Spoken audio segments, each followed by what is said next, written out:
Capacitor चल रहा था, उसमें हम एंड पे पहुंच चुके थे। एक दो चीजें थी जो लास्ट में मैंने थोड़ा सा जल्दी में बताई थी, उनको भी थोड़ा सा देख लेते हैं और उसके बाद हम आगे करंट की तरफ चलते हैं। तो कैपेसिटर के अंदर हमारा लास्ट में जो हम डिस्कस कर रहे थे वो कॉम्बिनेशन था, कॉम्बिनेशंस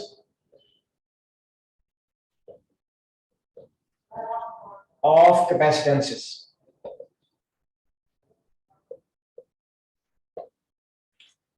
तो उसमें क्या बताया था कि मैंने एक तो सीरीज कॉम्बिनेशन होता है,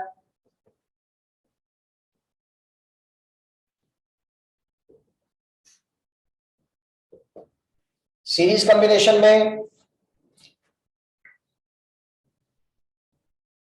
बेसिकली क्या होता है कि ये दो कैपेसिटर जो है वो सीरीज में लगे हुए हैं। से एक की कैपेसिटर जो है वो C1 है, दूसरे की C2 है।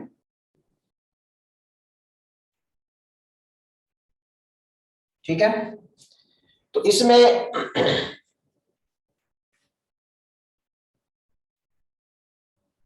ये जो वोल्टेज है से ये V है, तो यहां जो वोल्टेज ड्रॉप हो रहा होगा वो V1 होगा और यहां जो वोल्टेज ड्रॉप हो रहा होगा वो V2 होगा। सीरीज में चार्ज जो है वो सेम होगा, क्योंकि ये पॉजिटिव, यहां से जब इंडक्शन होगी तो पॉजिटिव ये प्लेट, यहाँ पॉजिटिव चार्जेस आएंगे, उतने ही यहाँ नेगेटिव आएंगे। अब जितने यहाँ नेगेटिव आएंगे जाहिर बात है उतने यहाँ पॉजिटिव होंगे और फिर उसी तरह उतने ही यहाँ पे नेगेटिव होंगे। तो चार्ज क्या होगा दोनों कैपेसिटर्स पे, यहाँ अगर Q है यानी Q1 और Q2 क्या होंगे, इक्वल होंगे। Q1 is equal to Q2, और अगर C1 is not equal to C2 implies that V1 is not equal to V2। यानी पोटेंशियल ड्रॉप दोनों का क्या होगा, डिफरेंट होगा। हाँ ये है कि दोनों को अगर हम क्या करें, ऐड करें V1 प्लस टू V2 तो वो हमारे पास V के बराबर आएगा। कैपेसिटेंस इसमें हमारे पास जो इक्विवेलेंट कैपेसिटेंस आती है, फार्मूला तो ये है ना कि 1/C equivalent is equal to 1/C1 plus 1/C2, यानी C इक्विवेलेंट जो है वो हमारे पास, यानी C जो आएगी टोटल कैपेसिटेंस वो क्या होगी, C1 C2 over C1 plus C2।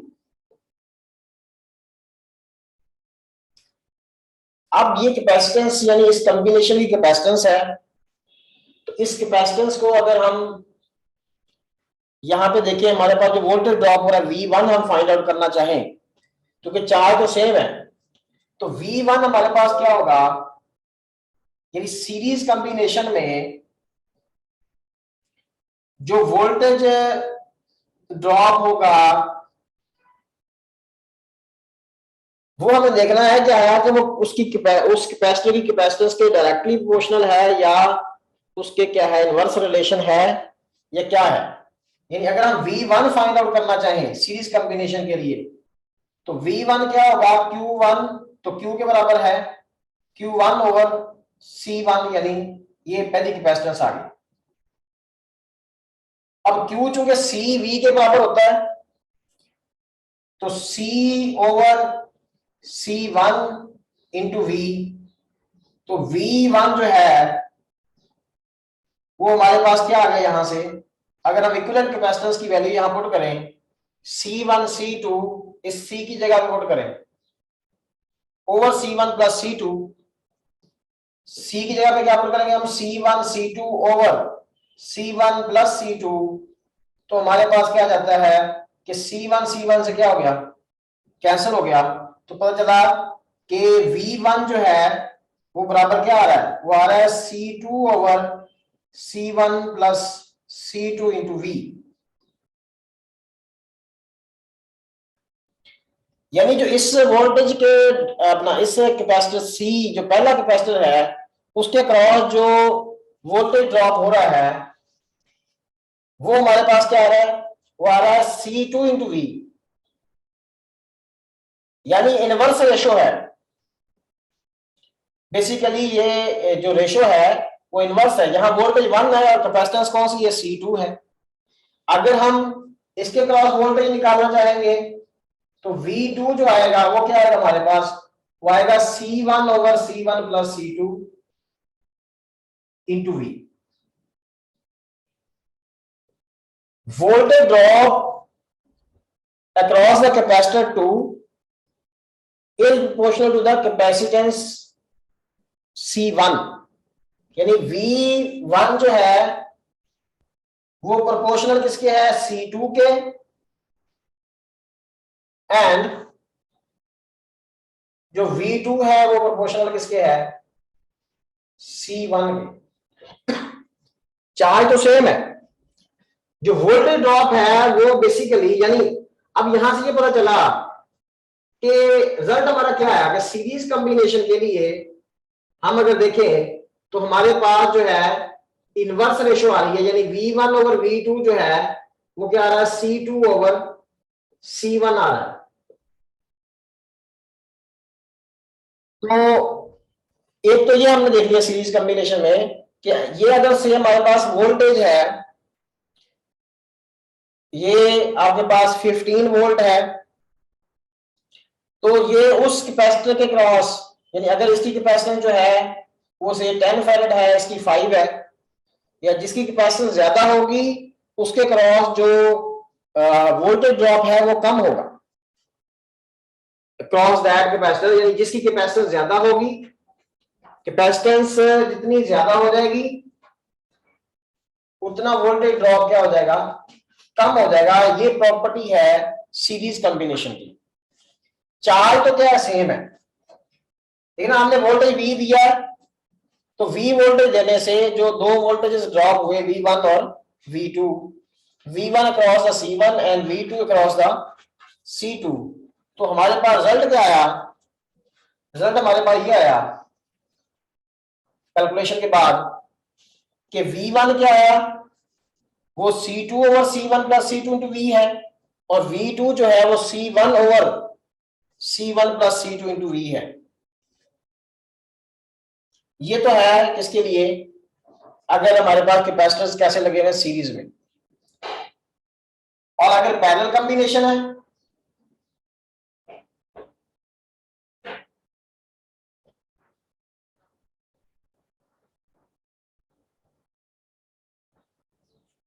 मेरी तबीयत तो खराब थी, पंखा चलेंगे चला दे।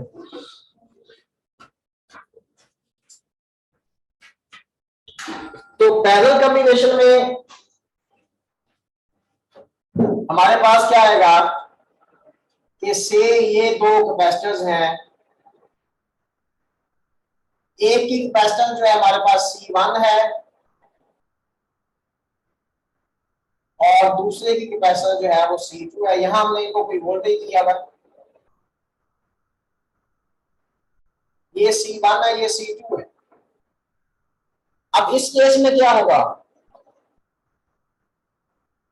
पैरेलल कॉम्बिनेशन में हमारा V1 V2 के इक्वल होगा, और चूंकि जो Q1 है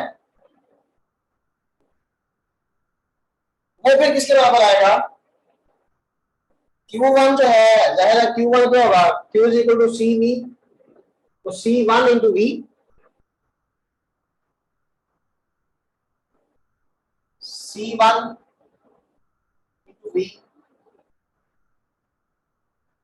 और अगर इस केस में हमारे पास क्या होता है, C इज इक्वल टू क्या होता है, total capacitance C1 plus C2, एक टोटल कैपेसिटेंस हमारे पास ये होती है।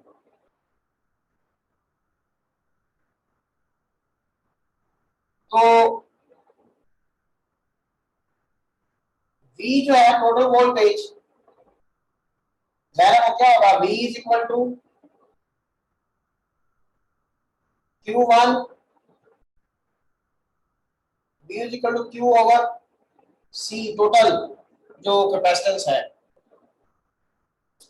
अगर हम ये यहां से V क्या आ जाएगा, वो आ जाएगा Q over C1 plus C2, ये पुट करें यहाँ पे, ये फार्मूला हमारे पास क्या बनता है, ये बनेगा Q1 is equal to C1Q over C1 plus C2,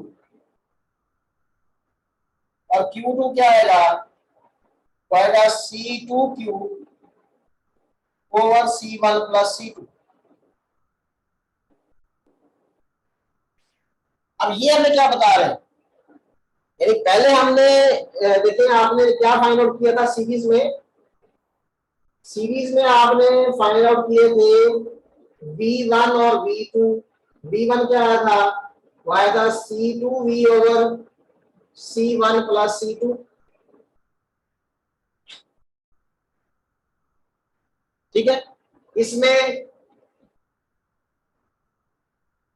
जिस अगर से मतलब हम कहते हैं कि C1 जो है वो ज्यादा है कि से C2 से, अगर C1 C2 से ज्यादा है तो जाहिर बात है क्या होगा फिर V2 will be greater than V1, यानी जो कैपेसिटर सीरीज कॉम्बिनेशन में जिसकी कैपेसिटी क्या होगी, कम होगी, उसके अक्रॉस वोल्टेज ड्रॉप क्या होगा, ज्यादा होगा। ठीक है, और पैरेलल कॉम्बिनेशन हमने क्या देखा कि वोल्टेज ड्रॉप तो सेम है, तो चार्ज कौन सा कैपेसिटर ज्यादा गेन करेगा, चार्ज उस कैपेसिटर का ज्यादा होगा गेन जिसकी कैपेसिटेंस ज्यादा है। यानी चार्ज यहाँ पे ये था कि कैपेसिटेंस बढ़ रही है तो वोल्टेज ड्रॉप क्या हो रहा है, कम हो रहा है इसमें सीरीज में। और पैरेलल में हमने देखा कि अगर कैपेसिटेंस बढ़ रही है तो क्यू भी क्या हो रहा है, ज्यादा हो। तो ये भी हमने रिजल्ट, अगर हमें टोटल वोल्टेज दिया हुआ हो और दोनों की कैपेसिटेंसेस दी गई हो तो हमने किसी एक का वोल्टेज ड्रॉप फाइंड आउट करना हो तो हम इस मेथड से करेंगे। तो इसी तरह आप ये फार्मूला तीन कैपेसिटर्स के लिए भी ड्रा कर सकते हैं।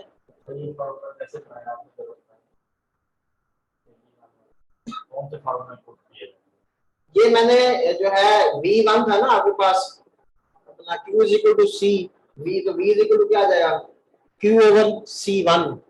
तो C1 की वैल्यू जो है वो हमने पुट की है कहां से, इक्विवेलेंट कैपेसिटेंस के फार्मूले से।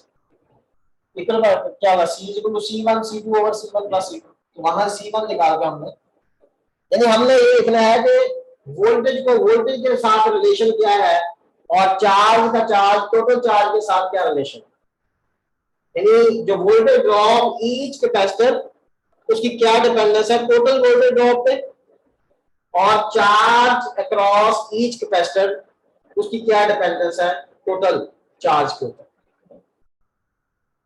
ठीक है, ये चीज हो गई। तो ये एक मेन डिफरेंस है सीरीज कॉम्बिनेशन और पैरेलल कॉम्बिनेशन में।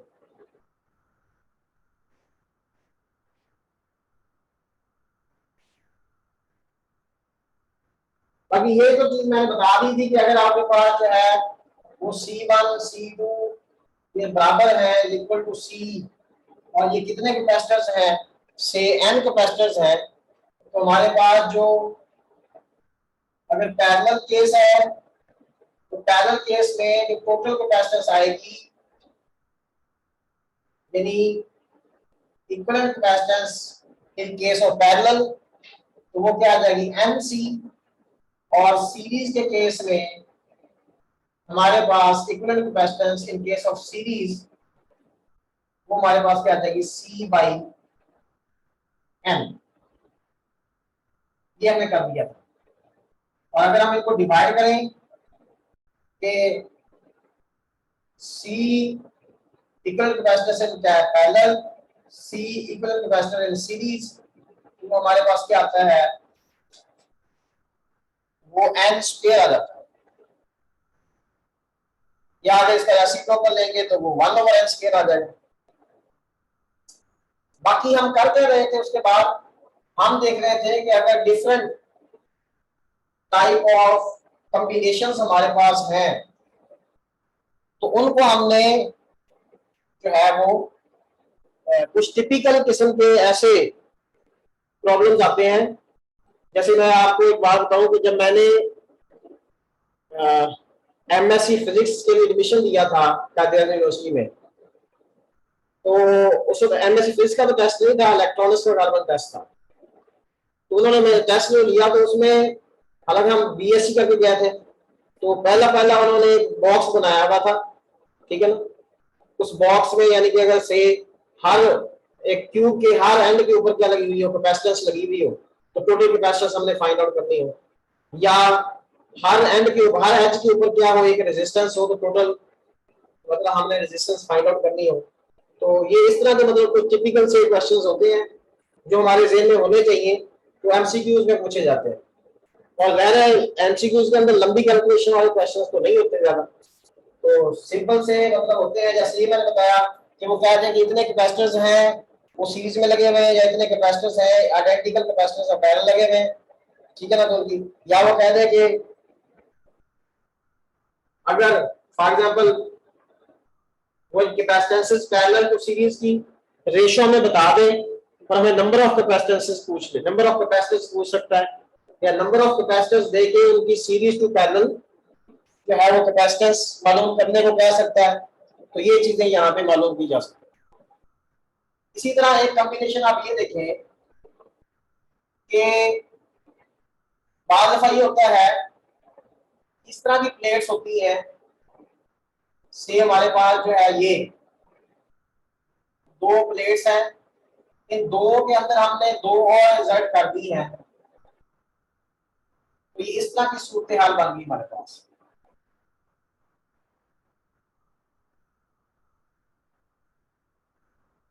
अब ये बेसिकली क्या है, बेसिकली ये कैपेसिटर्स लगे हुए हैं सीरीज में, सॉरी पैरेलल, ये पैरेलल आपके पास ये हमारे पास कितने कैपेसिटर्स बन गए हैं, देखिए यहां से यहां तक एक कैपेसिटर, फिर ये दूसरा कैपेसिटर और ये तीसरा कैपेसिटर, ठीक है। अगर आपके पास ये नंबर ऑफ प्लेट्स कितनी है, 4 है, नंबर ऑफ प्लेट्स कितनी है, 4 है, तो कैपेसिटर कितने बनेंगे, 3। तो इसकी अगर से इन प्लेट्स के दरमियान जो डिस्टेंस है वो डी हो, और हर प्लेट का एरिया जो है वो कितना हो, वो ए हो, तो यहाँ जो इक्विवेलेंट कैपेसिटेंस आएगी वो क्या आएगी, n minus 1 A epsilon not over D, ठीक है। अब अगर फॉर एग्जांपल 4 प्लेटें हैं, तो इस केस में अगर n हमारे पास कितना है, 4 है, तो इक्विवेलेंट कैपेसिटेंस क्या आ जाएगी, 3a epsilon not over D, ये हमारे पास इक्विवेलेंट कैपेसिटेंस आ गई, ठीक है। तो ये इस तरह भी हो सकता था कि हमारे पास ये भी केस हो सकता था कि हम क्या करते हैं, इसको आगे अगर थोड़ा सा एनहांस करें, तो हमारे पास ये इस तरह 3 जो है वो आर्म्स भी हो सकते हैं इस तरह, मतलब ये पॉइंट हो गया से, और इसी तरह 3 आर्म्स हमारे पास ये हो गया, एक ये हो गया, दूसरा ये हो गया, और तीसरा ये हो गया, इस तरह भी हो सकते हैं। तो अब नंबर ऑफ प्लेट्स कितनी हो जाएगी, 6। जब 6 हो जाएगी तो n जब 6 होगा तो फिर हमारे पास जो है वो इक्विवेलेंट कैपेसिटेंस क्या आ जाएगी, ये 5a epsilon not over D, ये हमारे पास आ जाएगा, या आप कह सकते हैं कि 5c आ जाएगी। बेसिकली प्लेट्स कितनी है, ये 6 है, लेकिन यहां से यहां तक एक कैपेसिटर, फिर 2, फिर 3, फिर 4 और ये 5 कैपेसिटर कितने बनेंगे, 5 बनेंगे। किस कॉम्बिनेशन के तहत होंगे, ये पैरेलल कॉम्बिनेशन होगा, क्योंकि देखिए 6 में से हर जो प्लेट है, मतलब 2 प्लेटें हैं, ठीक है ना। जैसे आप इनको देखें, ये मैं कहता हूं कि ये ए है, ये क्या है, बी है, तो फिर इस प्लेट का ये प्लेट किसके साथ अटैच है, ए के साथ, और ये किसके साथ अटैच है, बी के साथ। इसी तरह फिर ये ए के साथ अटैच है, और ये ठीक है ना बी के साथ है, और ये बी के साथ है, ये फिर ए के साथ है, इसी तरह फिर ये बी के साथ है। तो ये बिल्कुल ऐसे ही कॉम्बिनेशन बनते चले जा रहे हैं। ये बेसिकली हमारे पास कितने कैपेसिटर्स बनते हैं, ये 5 कैपेसिटर्स बनते हैं, और हर कैपेसिटर की एक प्लेट जो है वो सारी की सारी एक एंड के साथ, और दूसरी प्लेट्स जो है वो सारी की सारी दूसरे एंड के साथ अटैच हैं। तो बेसिकली ये एक पैरेलल कॉम्बिनेशन बन जाता है। हाँ जी, ग्राउंड हो जाए एक साइड से, कैसे, मतलब ऐसे वो भी फिर इसी बनाना कि अगर वो वैलिड बात है, वो एंड्स क्या हो जाएंगे, सेम हो जाएंगे। ग्राउंड का मतलब उसका दूसरा एंड भी तो ग्राउंड होता है ना, तो फिर भी सारे क्या आ जाएंगे, एक एंड के दरमियान आ जाएंगे। ठीक है,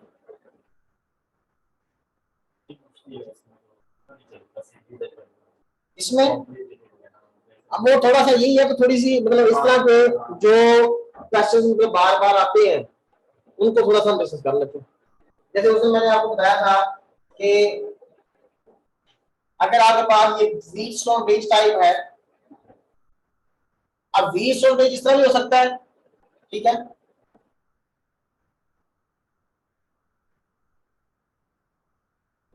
कि ये इसके एंड्स हैं, ठीक है ना, ए और बी। यहां भी हमने कैपेसिटर लगाया हुआ, यहां भी कैपेसिटर लगाया हुआ, इस जगह भी कैपेसिटर लगाया हुआ और इस जगह भी कैपेसिटर। अब अगर हम ये एक मतलब थोड़ा कन्वेंशनली देख लेते हैं इसको, कि अगर हम राइट साइड वालों को क्या कहेंगे, ये C1 ओवर C, ये C2 है और ये क्या है C3 और ये क्या है C4 है।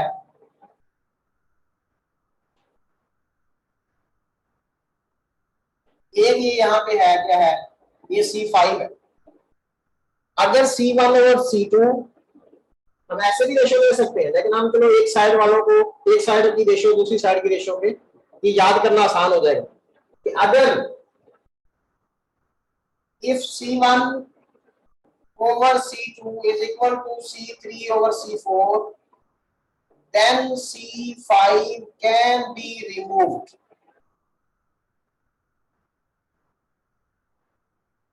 हम C5 को क्या कर सकते हैं, रिमूव कर सकते हैं। क्यों? क्योंकि अगर C1 ओवर C2 और C3 ओवर C4 बराबर आते हैं तो ये जो दोनों पॉइंट हैं ये सेम पोटेंशियल पर आ जाए। जब सेम पोटेंशियल पे आ जाएंगे तो फिर जाहिर सी बात है कि यहाँ पे करंट फ्लो नहीं होगा, तो फिर इसको रिमूव कर देंगे तो हमारे पास जो है वो रिजल्ट क्या बचेगा, वो जस्ट हमारे पास अगर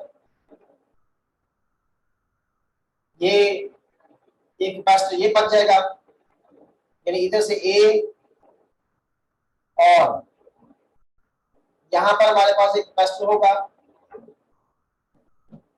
यहां पर कैपेसिटर होगा, ठीक है ना, इसी तरह यहां पर कैपेसिटर होगा और यहां पर कैपेसिटर होगा, यानी ये सूत्र हमारे पास बन जाएगी। तो फिर ये दोनों क्या आ जाएंगे सीरीज में और ये दोनों भी क्या आ जाएंगे सीरीज में। अगर इनकी कैपेसिटेंस सेम है, आपको बताने के लिए सी है, ये भी सी है, तो सीरीज में जब दो कैपेसिटेंसेस लगी हुई होती हैं और दोनों सेम हो तो फिर इन दोनों का रिजल्टेंट क्या आएगा, C/2। रिजल्ट क्या आएगा, ये रिजल्टेंट भी C/2 आ गया और ये रिजल्टेंट भी क्या आ गया, C/2 आ गया। तो C/2 में जब C/2 ऐड करेंगे तो रिजल्ट हमारे पास फाइनली क्या आ गया, फिर वो C आ गया। अगर ये सेम है, अगर ये सेम है। अच्छा, अब यही व्हीटस्टोन ब्रिज और तरीके से भी आ सकता है, यानी अगर हम ये देखें कि बेसिकली ये है कि ये वाली जो कैपेसिटेंस है दरमियान में, ये हमने रिमूव की है, ठीक है ना। तो अगर हम इस तरह करें कि हम इस बी को खींच के इधर ले आए ऊपर से, यानी आपके पास इस तरह की सूत्र बन जाए कि से हमारे पास जो है ये पॉइंट ए है,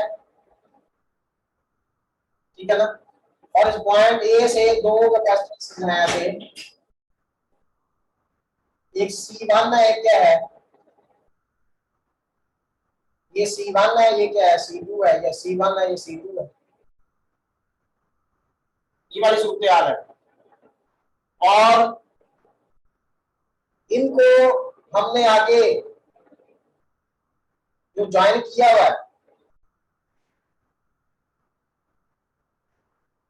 ठीक है ना, इस तरह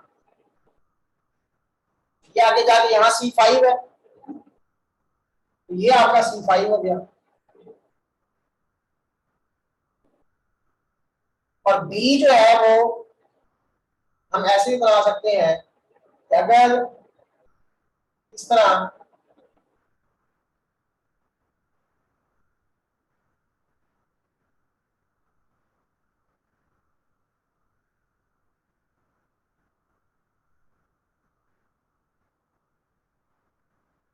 ये पॉइंट अगर आपका B है और यहाँ पर दो कैपेसिटेंस लगे हुए, ठीक है,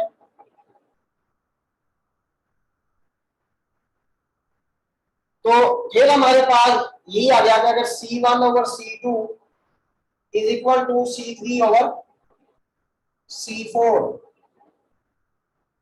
C3 बाई C4, यानी इन दोनों की रेशियो के बराबर हो, तो हम इसको क्या कर सकते हैं, फिर रिमूव कर सकते हैं। और अगर इनकी कैपेसिटेंसेस क्या हो, सबकी C हो, इसका जवाब भी क्या आएगा, C आएगा, चाहे यहाँ पे कोई भी आपके पास कैपेसिटर हो। मतलब वही वीट्सटोन ब्रिज ही है, उसको हमने खींच के इसी शेप को इस तरह का बना दिया, ठीक है। यही मतलब वीट्सटोन ब्रिज जो है, वीट्सटोन ब्रिज टाइप सर्किट है।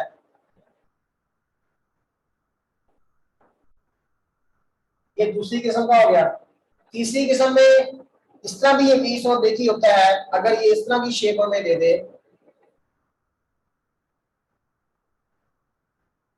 ये तीन कैपेसिटर्स हैं, ठीक है हमारे पास,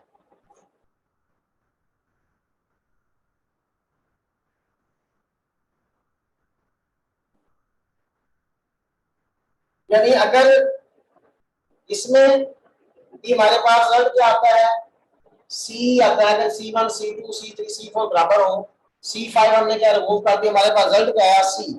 इसी तरह से इसमें फिर हमारे पास क्या आएगा कि अगर उसने इस तरह के हमारे पास आम बनाए हुए हैं, ये मैंने उससे बताया भी था कि आपके पास ये वाला जो सर्किट है, ये लग ऐसे रहा है जैसे क्या है, सीरीज में है, लेकिन बेसिकली ये क्या है, ये आपके पास एंड ए हो गया और ये एंड क्या हो गया, बी हो गया। ये फिर आपका क्या है, C1 है, ये क्या है, C2 है, और ये हमारे पास क्या है, C3 है, और ये क्या है, ये वाला कैपेसिटर जो है इसको हम रिमूव कर सकते हैं, ठीक है।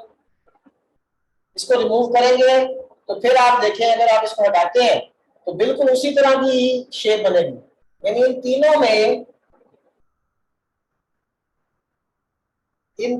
का रिजल्ट मैं यहां बना रहा हूं कि अगर इनमें ये रेशो क्या हो रही है, सेटिस्फाई हो रही है कि C1 over C2 is equal to C3 over C4, चाहे ये आपके पास C5 है, चाहे ये सर्किट हो, ये हो या ये हो, इनमें जो रिजल्टेंट सर्किट हमारे पास बनता है वो ये बनता है C1 C2 C3 C4।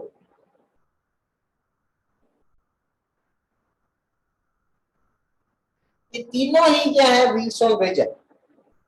ये तीनों व्हीटस्टोन ब्रिज की डिफरेंट शेप्स हैं, उनका रिजल्ट जो है वो हमारे पास है। इसको भी हम इस फॉर्म में बना सकते हैं, इसको भी इस फॉर्म में बनाया जा सकता है, इसको भी, ये भी इसके इक्वल है, ये भी, ये तीनों इस शेप के इक्वल है। इस शेप में फिर हमारे पास अगर ये कैपेसिटेंसेस क्या हो, इक्वल हो, तो मैंने बताया कि इसका जवाब क्या आ जाएगा, वो C आ जाएगा। अगर ये भी C हो, ये चारों कैपेसिटेंस क्या हो, C के इक्वल हो, C/2 और C/2 ऐड करने से हमारे पास रिजल्ट क्या आ जाएगा, C के बराबर। हाँ जी, ये 20 और बीच वाली कहानी समझ आई है? जी सर, आ गई। अच्छा, ठीक हो गया। तो इसमें एक मैंने आप लोगों को ये भी बताया था कि ये C1 और ना होंगे तो ये तीनों क्या होंगी, अगर इस आर्म में ये कैपेसिटेंसेस ना हो फिर ये 20 और बीच नहीं होगा, बल्कि हाँ सिंपल पैरेलल सर्किट होगा। यानी अगर इस तरह का सर्किट आ जाता है उसमें आर्म के अंदर उसने कोई कैपेसिटर नहीं लगाया हुआ,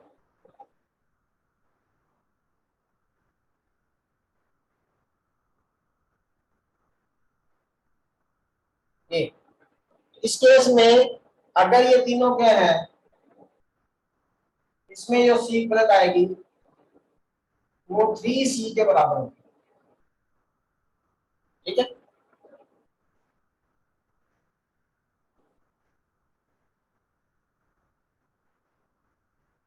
अच्छा फिर इसके बाद ये है कि अगर आपके पास ये फार्मूला भी आप खुद से डिराइव कर सकते हैं कि अगर आपके पास कोई ट्रायंगुलर शेप हो और उस ट्रायंगुलर शेप में यहां भी एक कैपेसिटर लगा हुआ है, यहां पे भी एक कैपेसिटर लगा हुआ है, यहां भी एक क्या लगा हुआ है, कैपेसिटर लगा हुआ है। ठीक है ना, ये पॉइंट ए है, ये पॉइंट क्या है बी है, ये पॉइंट क्या है सी है, या ये कोई और नाम देता हूँ ए पॉइंट है। अगर से इनकी जो कैपेसिटेंसेस में आसानी के लिए क्या तो बराबर है, अब अगर वो कहते हैं जी कि कैपेसिटेंस फाइंड आउट करो ए और बी के दरमियान, एक टोटल इसकी साइडें कितनी है 3 साइडें, तो किसी एक साइड के एंड के दरमियान टोटल कैपेसिटेंस फाइंड आउट करो, तो फिर वो जो साइड होगी जिसके एंड्स के आप क्रॉस फाइंड आउट कर रहे हैं उसके लिहाज से बाकी दोनों ये दोनों आपस में क्या हो जाएंगे, फिर सीरीज में हो जाएंगे ना। अगर आप ए और बी के दरमियान फाइंड आउट करना चाहें तो मैं इसको क्या कर दूं, एक्सटेंड कर दूं। अब इसको एक्सटेंड करने से क्या हो जाएगा कि हमारे पास ये सर्किट कैसे बन जाएगा, ये इस तरह बन जाएगा कि ये आपके पास ए है और ये क्या है बी है, एक तरफ तो इसके आर्म में एक कैपेसिटर है, ये वाला मैंने बना दिया सी, और ऊपर जो है ये क्या है 2 कैपेसिटर्स हैं, ये वाले सूत्र में। तो फिर हमारे पास ए और बी के दरमियान जो कैपेसिटेंस होगी, ज़रा ये दोनों क्या है पैरेलल है, पैरेलल में इन दोनों का आंसर क्या आएगा C/2, और इसका आंसर क्या आया अपना, ये दोनों सीरीज में है, सीरीज में क्या आ गया C/2, सीरीज में ये बताया मैंने C1 C2 over C1 plus C2, तो C इंटू C का स्क्वायर ओवर 2C, यानी C स्क्वायर ओवर 2C, तो ये क्या आ जाता है C/2 आ जाता है। तो C/2 में पैरेलल में सिंपल ऐड होता है तो ये आता है। अब ये क्या आता है, ये आता है C प्लस 2C, यानी कि 3/2 इंटू C, क्या आ गया 3/2 इंटू C। हाँ ये टोटल कैपेसिटेंस आ गई ए और बी के दरमियान, साइडें कितनी थी 3 के पॉइंट, ये तो ऐसे सीरीज में आ गया ना दोनों। नहीं नहीं हम इस ए और बी के दरमियान फाइंड, ये किसी एक साइड के दरमियान फाइंड आउट कर रहे हैं, नहीं मतलब पोटेंशियल वहां से नहीं दिया जा रहा, जी के दरमियान हम फाइंड कर रहे हैं, वही है ना बड़ा पॉइंट, मतलब आपने बैटरी का एक एंड यहां लगाया हुआ है, यहां लगाया हुआ है, या आप ये दोनों कर लें या ये दोनों कर लें, ये दोनों सीरीज में हो गया, एक उसके साथ ऐसे पैरेलल हो गया। अब मकसद बात करने का ये था कि जो रिजल्ट आया हमारे पास, अगर आप इस रिजल्ट पे गौर करें, और अब मैं इन तीनों का रिजल्ट तो ये आ गया, ठीक है। अगर मैं यहां पर क्या बना दूं, इसी तरह चौकोर बना दूं, क्वाड्रिलेटरल बना दूं, और क्वाड्रिलेटरल में क्या हो, एक कैपेसिटर यहां हो, एक कैपेसिटर यहां पे हो, एक कैपेसिटर ये हो, एक कैपेसिटर यहां पे हो, ठीक है ना। इसमें मैं कह दूं कि ये पॉइंट ए है और ये पॉइंट क्या है बी है, और सारी जो कैपेसिटेंसेस हैं उनकी वैल्यूज क्या है वो सी है, आइडेंटिकल। पहले साइडें कितनी थी 3, अब साइडें कितनी हो गई 4 और किसी एक उसके क्रॉस हम क्या कर रहे हैं, टोटल कैपेसिटेंस फाइंड आउट कर रहे हैं। फिर अब ये तीनों क्या हो जाएंगे, सीरीज में हो जाएंगे।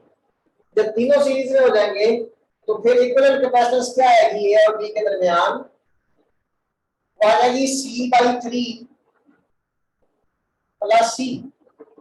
ये तीनों में ऐड करेंगे C/3 आएगा। तो है ना, सीरीज में अगर आइडेंटिकल कैपेसिटर्स हैं तो उनका रिजल्ट क्या आता है, C/n। क्या आता है, 3 कैपेसिटर सीरीज में है तो इनका रिजल्ट क्या आया, C/3 और उसमें C ये ऐड किया, ये हमारे पास रिजल्ट क्या आया, ये आ गया 3C + C यानी 4C/3।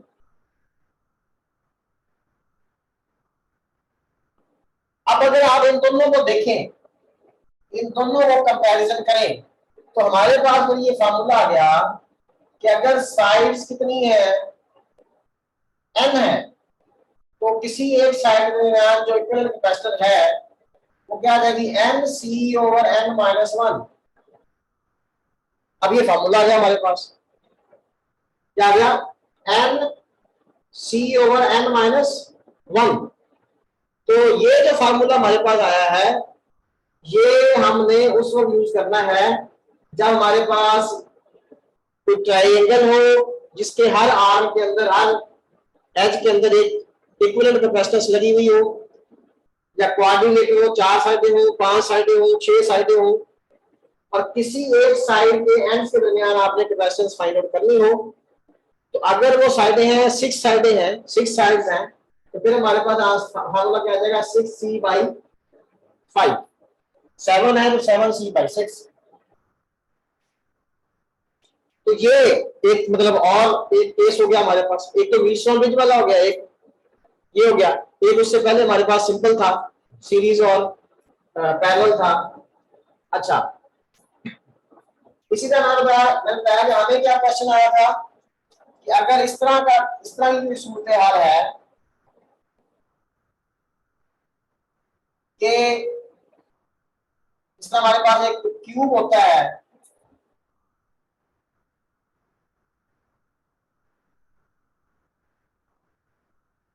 ये हमारे पास आ गया से एक क्यूब है और क्यूब के हर आर्म में एक क्या लगा हुआ है, कैपेसिटर लगा हुआ है। के हर आर्म में क्या लगा हुआ है, एक कैपेसिटर लगा हुआ है और सबकी जो कैपेसिटेंसेस हैं वो इक्वल है।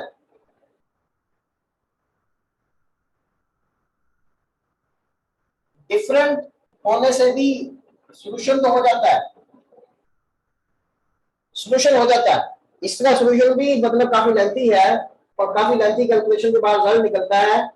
और वो कैलकुलेशन भी किस तरह होती है, वो भी वो पॉइंट्स, यानी ये वाला पॉइंट और ये वाला पॉइंट आपस में मीट कर जाते हैं, ठीक है ना, due to having same situation. इसी तरह ये वाला पॉइंट इसके साथ, तो वो सारा जब इकट्ठा करते हैं हम तो हमारे पास कुछ रिजल्ट्स आते हैं। वो आप देखें ये इसके हमारे पास कितने हैं, एक ये लगाया यहाँ पे, एक यहाँ पे लगाया। इसमें अगर तो हम बात करते हैं मतलब इस क्यूब के जो इसका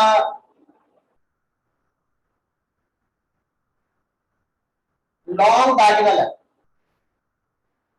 लॉन्ग डायगोनल यही है ना, या ये है या फिर ये दोनों पॉइंट है या फिर ये दोनों पॉइंट है, यानी capacitance between the ends of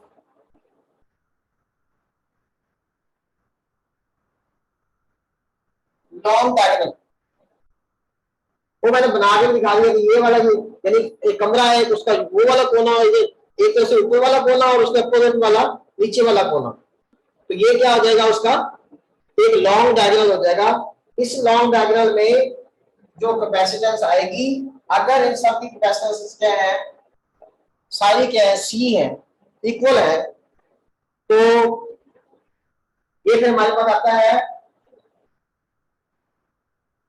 6/5C result.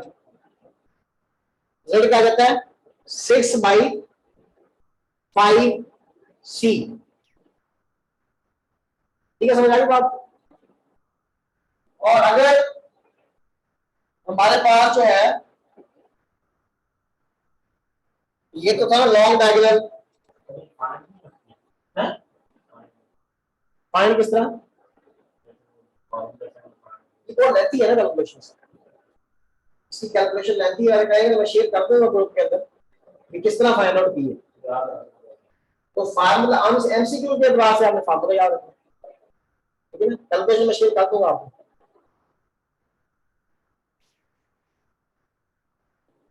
अगर ये तो था ना कैपेसिटेंस लॉन्ग डायगोनल, अगर किसी फेस, अगर ये वाला फेस है, उस फेस में जो डायगोनल है, फेस डायगोनल, उसके दरमियान अगर देखें कैपेसिटेंस, अगर आपके पास ये क्यूब है,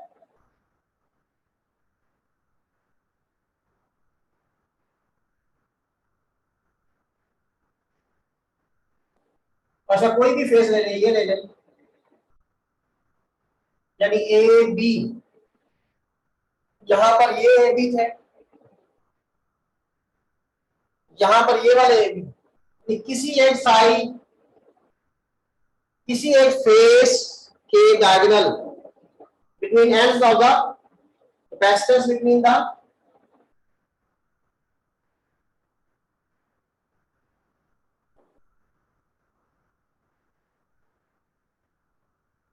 ends of the phase diagonal,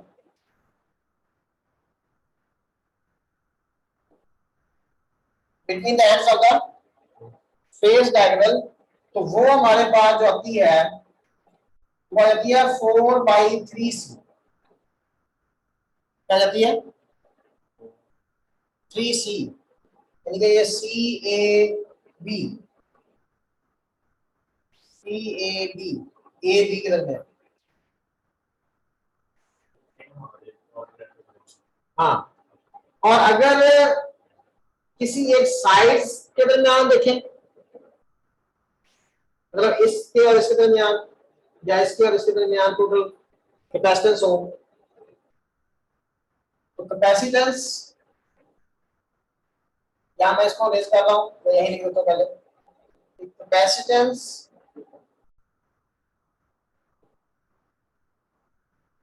between the ends of any edge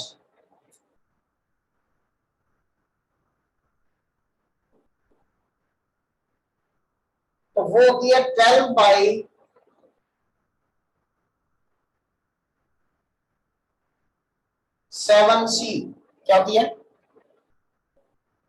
12/7C।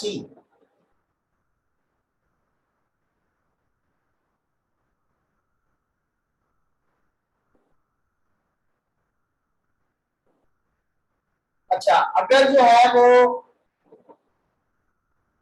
और एक केस ये हो गया, सर ये ड्रा करके दिखा दें प्लीज कि एंड पे कैसे कैपेसिटेंस लगा होगा, मतलब थोड़ा सा ये ऊपर डायग्राम तो बनी हुई है ना सर, उसी में इसी में, बता दें। जी सर इसी में शो करा दें। तो इसमें मैं कह दूं कि ये ए और सी है, ये पॉइंट सी है, या ए डी है, तो ये CAD हो गया, इस इन दो एंड्स के दरमियान टोटल कैपेसिटेंस, या इन दो एंड्स के दरमियान, या किसी भी दो, कोई भी जो एज है, किसी एज के दो एंड होंगे ना, ये से ये इसके और इसके दरमियान, मतलब कोई भी अगर एज होगा तो उसके लिहाज से हमारे पास ये आ जाए, ठीक है ना। जी सर ठीक है। अच्छा और एक और भी है, वो है कि अगर एक एंड ओपन हो, क्या हो, अगर एक एंड ओपन हो और इधर क्या हो ए और यहाँ पे क्या हो बी हो, ये तीसरे नंबर पे और ये क्या हो गया चौथे नंबर पे।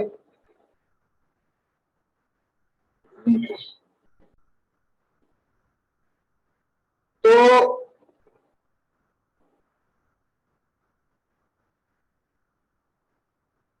अब यहाँ पे जो कैपेसिटेंस आएगी ओपन एंड,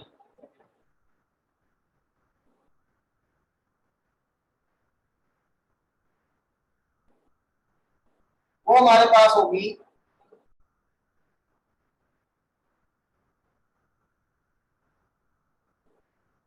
5/7 सी, क्या होगी 5/7 सी। एक मिनट, मैंने ये कैलकुलेट की थी, मैं देखना जरा।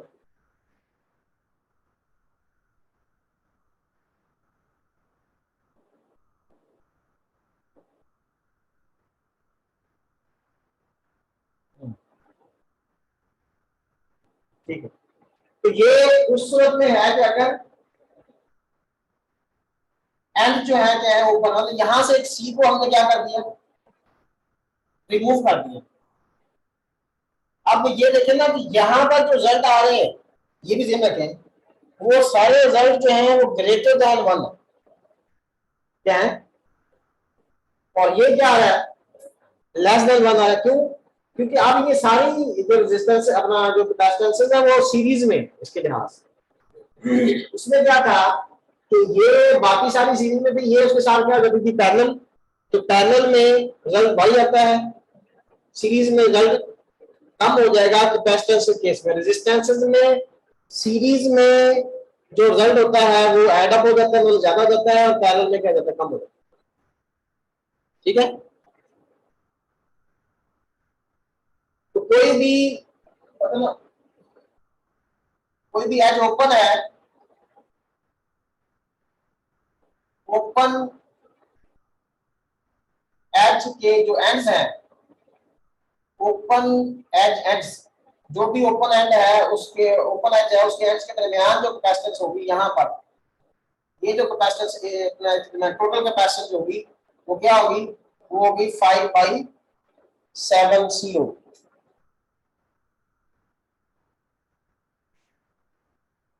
अगर ये कोई 5-7 के किस्म के थे क्वेश्चंस, मतलब जो मैंने कहा था अभी और भी बन सकती है टाइप, इसके अलावा भी हैं लेकिन वो फिर ज्यादा कॉम्प्लिकेटेड हो जाते हैं, तो यहाँ तक भी कर ले, ये भी अगर हमें आते हो तो एमसीक्यू के एतबार से काफी है। अभी सिंपल सर्किट तो सॉल्व करना आना ही चाहिए। अच्छा, उसके बाद फिर आ जाता है हमारे पास आरसी सीरीज सर्किट,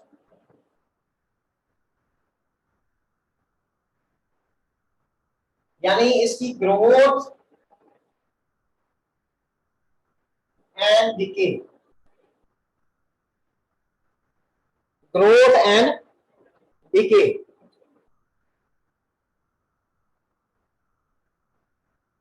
तो इसमें मतलब हमने एक बैटरी लगाई है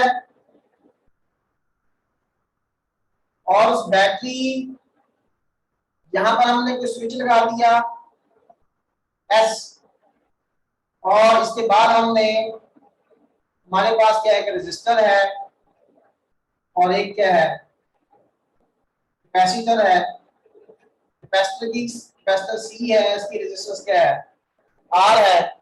जैसे ही हमने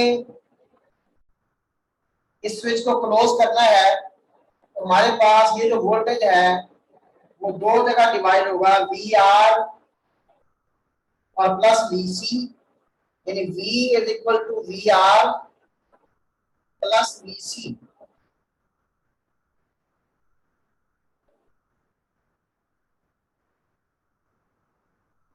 तो ग्रोथ में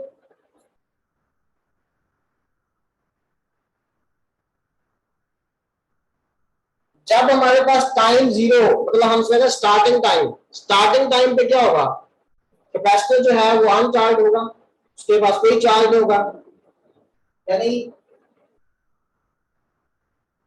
for time t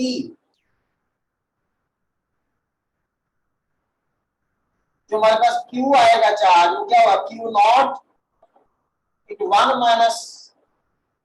minus T over R C. ये हमारे पास इसका इक्वेशन आता है।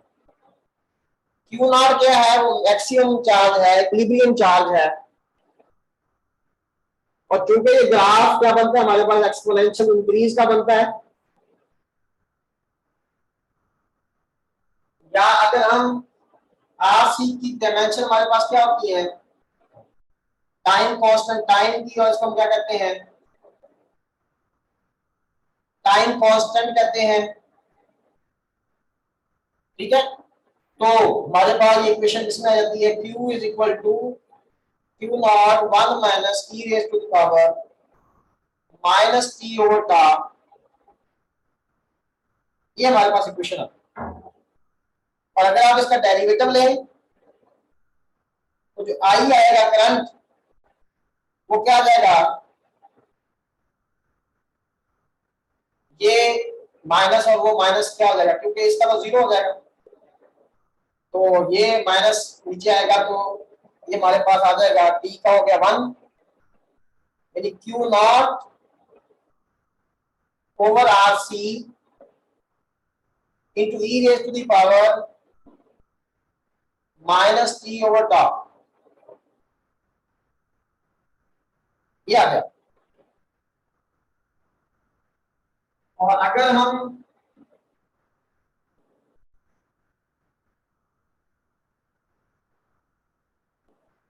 हमारा जो क्यू नॉट है वो क्या होता है, सी वी नॉट होता है।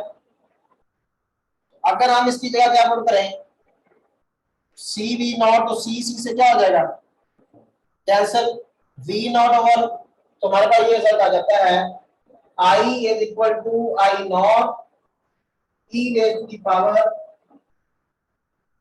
माइनस टी ओवर टॉ।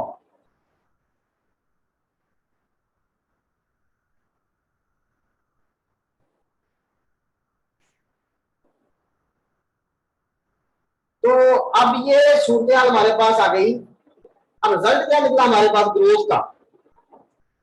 अब देखो रिजल्ट मैं यहां लिख रहा हूं, ये करंट का हो गया, और चार्ज का हमारे पास क्या है, चार्ज का ये आया 1 minus e raise to the power t over टॉ।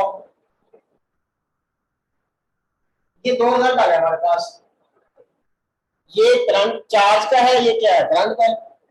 ठीक है, अब जाहिर सी बात है कि अगर टी हमारे पास 1 टॉ के बराबर है, टी जो है वो टाइम कांस्टेंट, अगर टाइम कांस्टेंट हमारे पास क्या है, ये चीज हमें पता है वैसे तो, आर ओहम में है, सी किस में है, फैराड में।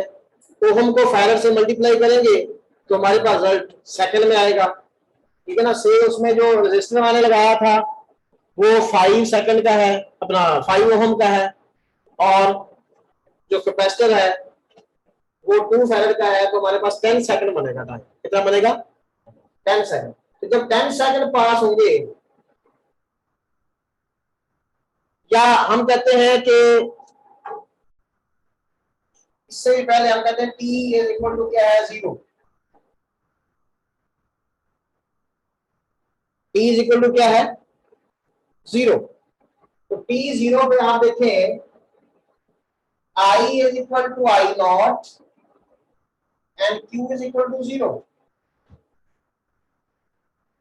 जब कैपेसिटर चार्ज होना शुरू होता है, चार्ज होना स्टार्ट करता है, तो स्टार्ट में करंट क्या होगा, मैक्सिमम चार्ज क्या होगा, 0। ऐसा चार्ज की वैल्यू तो बढ़ेगी, लेकिन rate of flow of charge कम होता जाएगा। Charge is increasing with time. ठीक है, अगर अगर टी हमारे पास क्या गया, 1 टॉ, यानी एक टाइम कांस्टेंट के बराबर टाइम गुजर गया, तो फिर हमारे पास रिजल्ट क्या आएगा, फिर हमारे पास रिजल्ट आ जाएगा कि आई तो आ जाएगा, i is equal to i not, यहां 1 आ जाएगा, 1/e, e क्या होता है 2.718281, ठीक है। अगर हम इसको डिवाइड करें तो कितना आता है जी,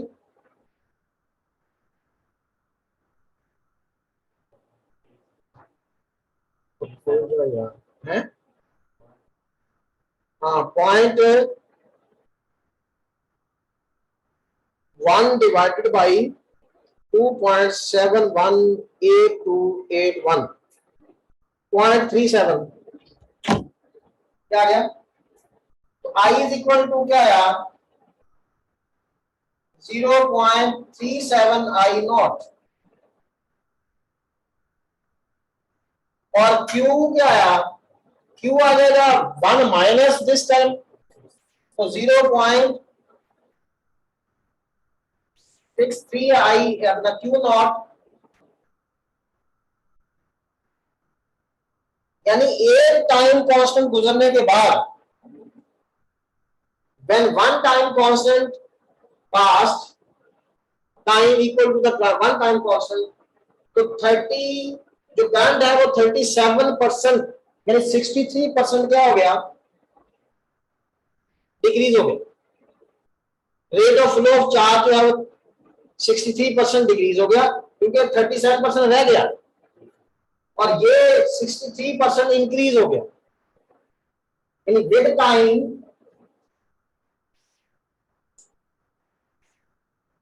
पता चला कि with time charge increasing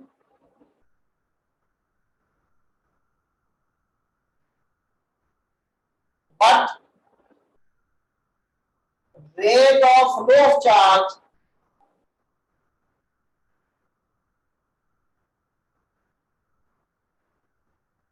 is decreasing।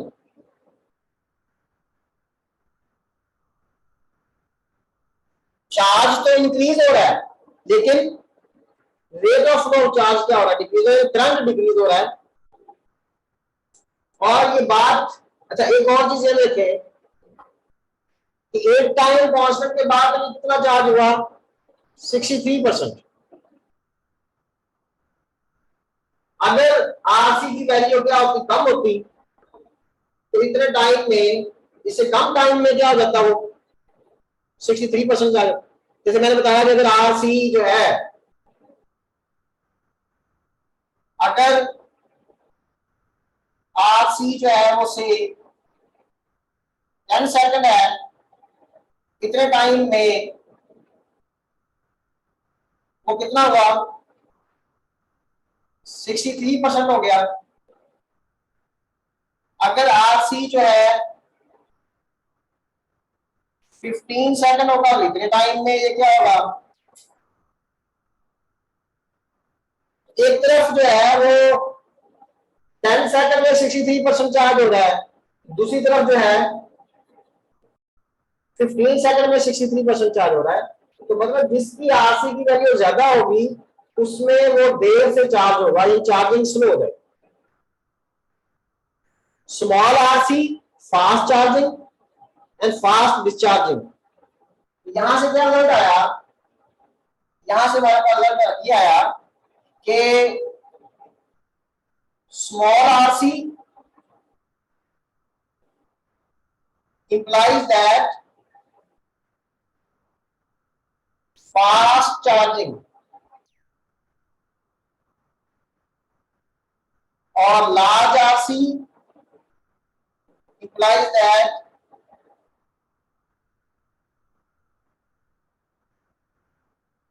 slow charging। ठीक है, बाकी ये तकरीबन अगर हम कैलकुलेट करें जब हमारे पास 2 टाइम कांस्टेंट का टाइम गुजर जाएगा यानी टाइम हमारा 2 टाइम के बराबर हो जाएगा, तो फिर हमारे पास क्या आएगा, बाकी जो 37% बच चुका है, अभी हमने 37% और इसमें चार्ज होना है, तो उस 37% का भी 63% अगर उसमें होगा। और अगर 37 का आप 63% ले यानी मैं अगर 37 को मल्टीप्लाई करूं 0.63 से तो हमारे पास आता है 23। क्या आता है? 23 का मतलब ये है कि 63 में अगर 23 ऐड करें तो 86। इसका मतलब ये हुआ कि अगर टाइम जो है, टाइम हमारे पास कितना गुजरा 2 का, इंप्लाइज दैट चार्ज हो जाएगा वो 86% ऑफ द क्यू नॉट हो जाएगा। समझ आ रही है बात? ये इस तरह आप 2 का, 3 का, 4 का, 5 का ये आप कैलकुलेट कर सकते हैं, ठीक है ना। T इज इक्वल टू, और यहां पे आप I भी फाइंड आउट कर सकते हैं कि I कितना होगा। T इज इक्वल टू इसी तरह 3 का के ऊपर इंप्लाइज दैट Q कितना होगा, यहां कितना था 0.86 Q नॉट, यहाँ Q कितना होगा और I कितना होगा, एंड सो ऑन। ये आपने खुद से आपने प्रैक्टिस कर लेनी। अब अगर मैं क्या कहूँ T इज इक्वल टू से कितना है, चलो 5 का है, कितना है 5 का मैं कैलकुलेट कर देता हूं कि हमारे पास क्या था, Q is equal to Q not 1 minus e raise to the power minus T over tau, तो उसमें मैंने 5t पुट करना है, तो 5 टॉ ओवर टॉ, तो टॉ का हो गया कैंसिल, यानी ये आ गया Q not into 1 minus 1 over e raised to the power 5,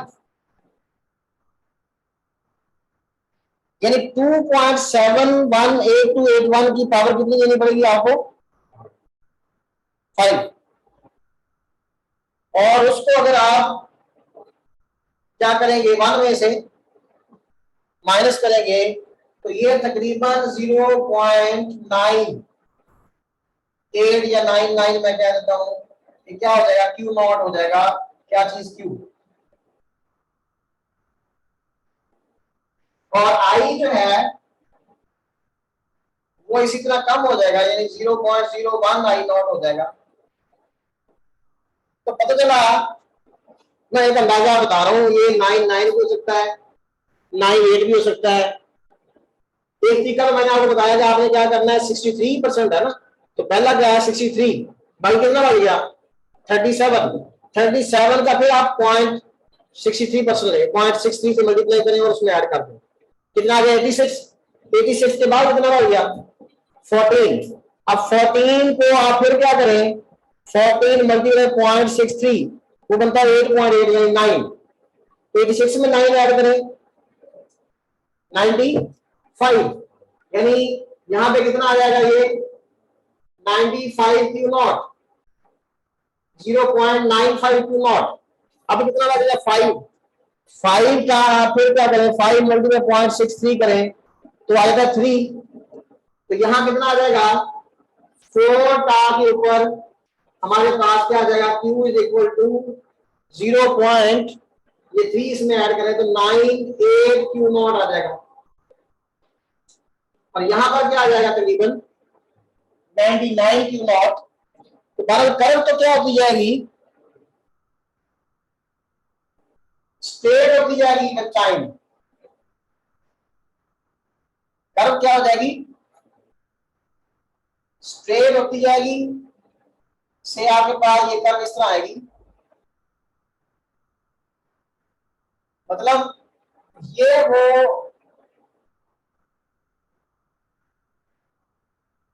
charge है,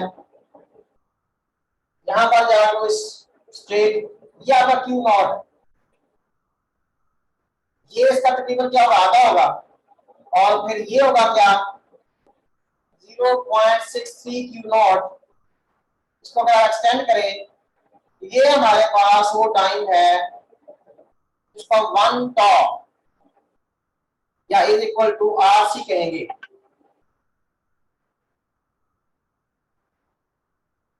और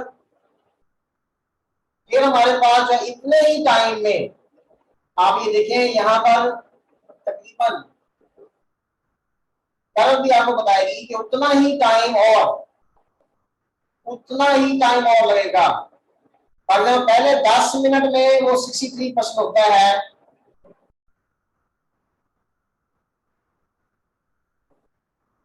पहले 10 मिनट में वो 63% होता है, तो अगले 10 मिनट में वो सिर्फ कितना होगा, मजीद उसमें इजाफा कितना होगा, 23% का।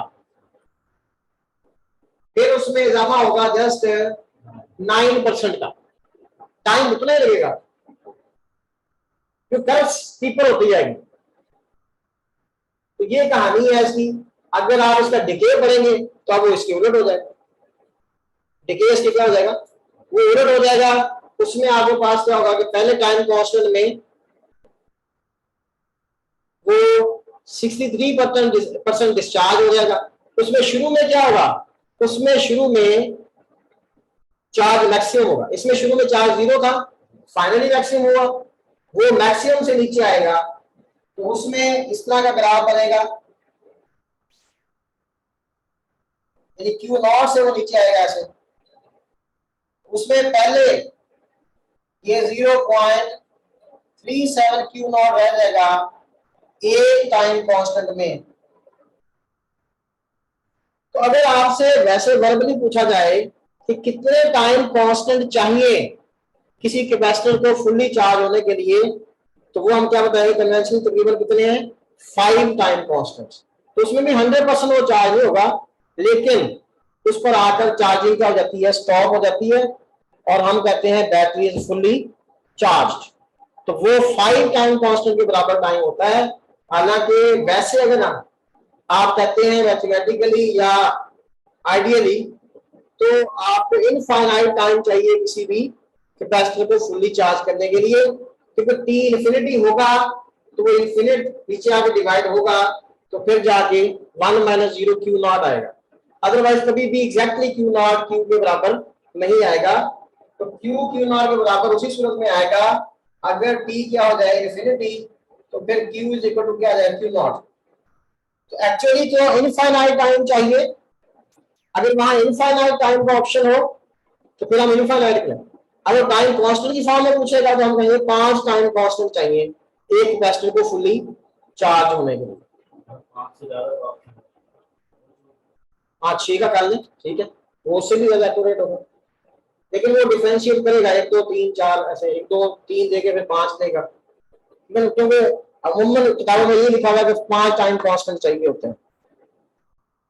ठीक है, चलो अब ये मुकम्मल हो गया है और अजान भी होने लगी है, और आज स्टूडेंट्स भी जो है वो कम उन्होंने पार्टिसिपेट किया है,